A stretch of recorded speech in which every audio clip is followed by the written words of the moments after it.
श्रीमंत लोकांसाठी वेगळा नाही आणि गोरगरिबांसाठी वेगळा नाही असंच वाटायला लागलं मला. कारण माझ्या मुलाची फक्त सूचकाची सही नव्हती, त्यासाठी माझा अर्ज छाननीमध्ये यांनी बाद केला.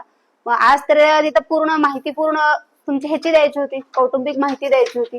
त्यावेळेस प्राजक्तांनी व्यक्तिगत माहितीमध्ये पतीचे जे काय असतात आपल्याला प्रॉपर्टीज वगैरे तर त्या दिलेल्याच नाहीयेत.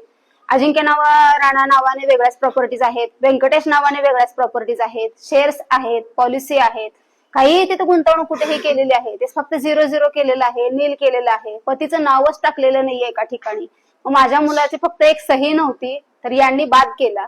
आणि मग यांच्या ह्याच्यावर परत कोण आक्षेप घेणार? भले मी छाननी दिवशी जाऊ शकले नव्हते आणि मी येऊ शकणार नाही हे मी सांगितलेलं देखील होतं, तर त्यांनी आम्हाला ते नियमामध्ये ग्राह्य धरलं नाही. माझ्या घराला जाऊन त्यांनी नोटीस वगैरे ढकवली, ते पूर्ण कोर्टामध्ये समजलेलं प्रत्येकाला.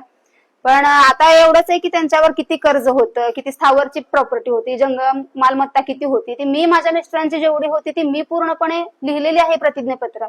आणि निवडणूक आयोगाला एकच सांगणं आहे की हे प्रतिज्ञापत्रामध्ये यांनी खोटी माहिती आता हे केलेली आहे, नमूद केलेली आहे. मग आता मुख्य निवडणूक अधिकारी जे असतील तर त्यावेळेस त्यांनी ते छाननीमध्ये ते कसं त्यांच्या लक्षात आलं नाही? मग माझ्यासाठी एक नाही आणि त्यांच्यासाठी एक नाही.